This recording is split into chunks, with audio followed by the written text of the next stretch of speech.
পলিথিনৰ পেকেট। পলিথিনৰ পেকেটটো আমি কেনেকৈ কৰোঁ এইটো হৈছে কি তাৰ কাৰণে এখন বিশেষ আমাৰ মোবাইল ডিব্ৰুগড়ত এটা জনস্বাস্থ্য কাৰিকৰী বিভাগৰ পদমনিত এটা কেম্পাছ আছে।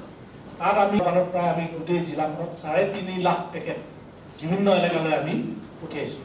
গাড়ীবিলাক আমাৰ ডিজাষ্টাৰ DDM-ৰ পৰা দিয়ে আৰু এই পেকেটবিলাকত আপোনালোকে জানিব লাগে যে 200 ml পানী থাকে আৰু এইটো বিশুদ্ধ। এইটো তাত এইটো পুৰা আমাৰ পৰীক্ষাগাৰত টেষ্ট কৰা থাকে, তাত কোনো তেনেকুৱা ধৰণৰ বেমাৰ বীজাণু থাকে। সেই গোন্ধটোৱে তাৰমানে আপোনাৰ পানীটো কোনো তাত পানীৰ গুণাগুণ তাত কোনো সলনি নকৰে, গতিকে এইটো নিশ্চিন্ত মনে খাব পাৰে।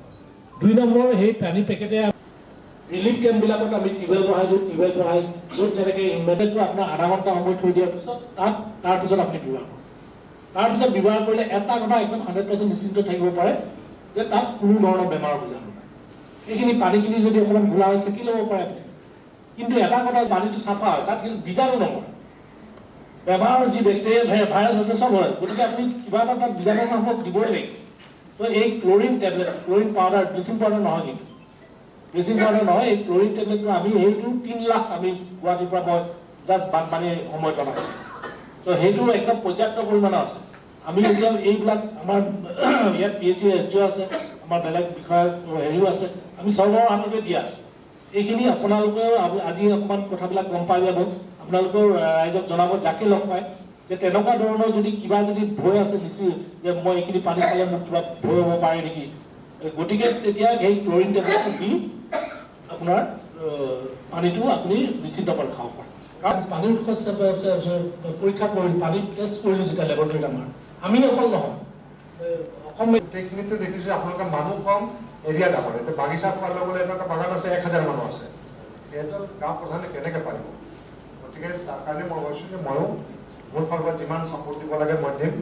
আৰু এই পানী এইটো মোকলবাৰী কথাটো কৈ আছে, মই জানো তাত এটা পৰৱৰ্তী সময়ত এনেকুৱা চিটুৱেশ্যন হৈ গ'ল, টিউবেলবিলাক যেতিয়া পৰীক্ষা নিৰীক্ষা হৈছিলে তাত এটা প্ৰটেষ্ট আৰম্ভ হৈ গৈছিলে, পলিটিকেলি হৈছিলে, গম পাইছেনে? পলিটিকেলি হৈছিলে, তাত আমাৰ মানুহ মানে ঘৰ ঘেৰা পৰ্যন্ত হৈ গ'ল। এনেকুৱাই এটা টিম আছে যিটোৱে মানে সদায় আমাৰ নেগেটিভ ৰিয়েকশ্যন কৰি থাকে। আৰু এইকাৰণে আমি লোকেল টিমটো যদি অলপ শক্তিশালী বনাই ৰাখোঁ, তেওঁলোকে যাতে কণ্ট্ৰল কৰিব পাৰে। মই ধন্যবাদ জনাইছোঁ আমাৰ শইকীয়া পাব্লিক লেভেলত, যিমান এফেক্টেড এৰিয়া পাব্লিক লেভেলত আমি সকলোৱে মিলি এটা এৱাৰনেছৰ প্ৰগ্ৰেমো আমি কৰিবলৈ চেষ্টা কৰিম। কাৰণ এইটোতো আমাৰ লেভেলতো মোটেই আমি জনা বুজা মানুহখিনি আছোঁ আৰু গম পাইছোঁ, কিন্তু যিহেতু আমি ইয়াৰ বাহক হ'ব লাগিব আৰু এই বাৰ্তাটো আমি একেবাৰে এফেক্টেড এৰিয়াবিলাকত এটা চিডিউল আমি বনাম। ময়ো ক'ৰবাত যাম, পঞ্চায়ত প্ৰেচিডেণ্ট যাব, ক'ৰবাত জিলা পৰিষদ যাব, কোনোবা CO যাব, কোনোবা BDO যাব, প্ৰত্যেকটো জেগাতে যাতে আমাৰ এজন মানুহ যাতে তাত পাৰ্টিচিপেট কৰিব পাৰে তেনেকুৱা আমি এটা প্ৰগ্ৰেম বনাম। কিন্তু মোৰ ভয় লাগিছিলে আকৌ বানপানী আহি যাব নেকি, কাৰণ আকৌ বানপানী আহি যাব পাৰে এনেকুৱা এটা সম্ভাৱনা দেখাই আছে।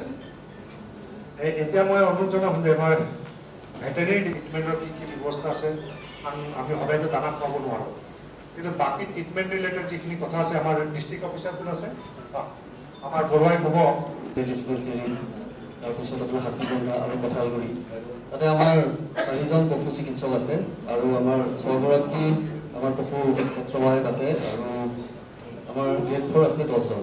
এই আমাৰ এই সৰু টিমটোৱে তেওঁলোকে বৃহত্তৰ অঞ্চলটো তেওঁলোকে ভালকৈ মানে আমাৰ ডিষ্ট্ৰিবিউশ্যনটো চলালে। গতিকে সেইটো হ'ল আমাৰ লগে লগে যিখিনি আমি কাম কৰিম, কিন্তু আমাৰ মাননীয় বিধায়ক মহোদয়ে কোৱাৰ দৰে এতিয়া আমাৰ আচল কামটো এতিয়াহে হ'ব।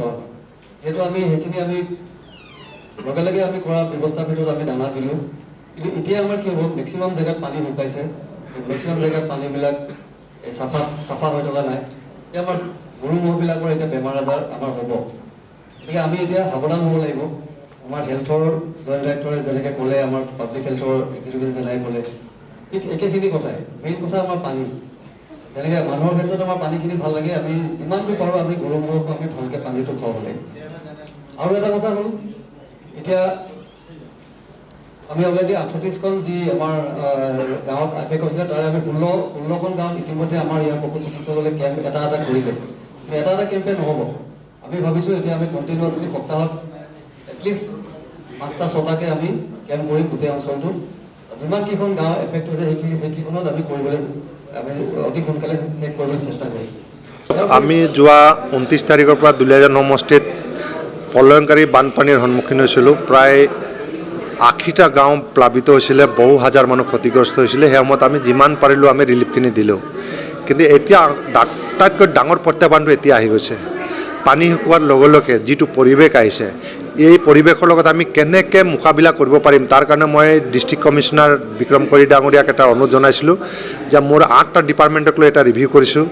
জনস্বাস্থ্য কাৰিকৰী বিভাগ, ৰাজহ দুৰ্যোগ ব্যৱস্থাপনা বিভাগ, স্বাস্থ্য বিভাগ, আপোনাৰ ব্লক ডেভেলপমেণ্ট অফিচাৰ, আমাৰ APDCLকে ধৰি 8টা বিভাগৰ লগত আজি একেবাৰে মণ্ডলৰ পৰা আপোনাৰ গাঁও প্ৰধানৰ পৰা সকলোকে উপস্থিত আজি পৰ্যালোচনা কৰিছোঁ যে ইয়াৰ পিছত আমি কেনেকৈ মোকাবিলা কৰিম। কাৰণ বিশুদ্ধ খোৱা পানীৰ অভাৱত মানুহবিলাক এতিয়া নতুন নতুন বেমাৰত আক্ৰান্ত হ'ব। তাৰ কাৰণে আমাৰ পৰামৰ্শ কি আছে, এইবিলাক যাতে আমি একদম গ্ৰাছ ৰুটত আমি এৱাৰনেছ কৰিব পাৰোঁ নেকি, তেনেকৈ এটা কথাবিলাক আজি প্ৰশ্ন কৰিছোঁ। আৰু মই ভাবোঁ পোষ্ট ফ্লাড চিটুৱেশ্যনৰ লগত আমি যুঁজিব পৰাকৈ আমি কি কি ব্যৱস্থা ল'ব পাৰোঁ বা অসম চৰকাৰক আমি কি কি প্ৰস্তাৱ দিব পাৰোঁ, মুখ্যমন্ত্ৰী কি কি অনুৰোধ কৰিব পাৰে, গোটেই কথাখিনি আলোচনা হৈছে। মই অহা পৰহিৰ ভিতৰত আমি চৰকাৰক গোটেই কথাখিনি জনাম। আৰু আপোনালোকে জানে যে বুঢ়ীদিহিং নদীৰ প্ৰায় দুলীয়া সমষ্টিৰ 7টা পঞ্চায়ত মথাউৰি একেবাৰে দুৰ্বল হৈ পৰিছে। যিকোনো মুহূৰ্তত এই মথাউৰিবিলাক ভাঙো ভাঙো হৈ আছে। এই মথাউৰি আমি কেনেকৈ ঠিক কৰিব পাৰোঁ, ইতিমধ্যে মুখ্যমন্ত্ৰী যিটো ৱৰ্ল্ড বেংকৰ জৰিয়তে বনাম বুলি কৈছে। আজি ৰাতিপুৱা মাননীয় জলসম্পদ মন্ত্ৰী পীযুষ হাজৰিকা ডাঙৰীয়া মোক টেলিফোনত গোটেই ফিডবেকবিলাক লৈছে। তো মই ভাবোঁ নিশ্চয় কামখিনি হৈ থাকিব। কিন্তু কামটো চৰকাৰে কৰিছে, কিন্তু গ্ৰাউণ্ডৰ পৰা আমি যিটো ছাপৰ্ট দিবলৈ লাগিব এইটো আমি দিব পৰা নাই। কাৰণ আমি যেতিয়া ৰিলিফ ডিষ্ট্ৰিবিউশ্যন কৰিছোঁ, পশু খাদ্য ডিষ্ট্ৰিবিউশ্যন কৰিছোঁ, তেতিয়া সেই অঞ্চলত আমাক কিছুমান মানুহে আমাৰ এই ডিপাৰ্টমেণ্টবিলাকক খেদি পঠিয়াইছে, তেওঁলোকক অত্যাচাৰ কৰিছে, মানসিকভাৱে টৰ্চাৰ কৰিছে, যাৰ কাৰণে পুলিচ পঠিয়াব লগাইছে। যাতে পৰৱৰ্তী কামবিলাক যাতে নহয় তাৰ কাৰণে আমি সকলোৱে মিলি কামখিনি কৰিম। তাৰ কাৰণে আমি কেইবাটাও ডিপাৰ্টমেণ্ট লৈ অসম গেছ কোম্পানী অফিচাৰ ক্লাবত আজি আমি এই পৰ্যালোচনা বৈঠক আয়োজন কৰিছিলোঁ। খুব ধুনীয়া হৈছে। আৰু ইয়াৰ পিছতে আমি এৱাৰনেছত যাম, সকলো ডিপাৰ্টমেণ্ট একেলগে কাম কৰিম, এইটোৱেই আজি সিদ্ধান্ত হৈছে।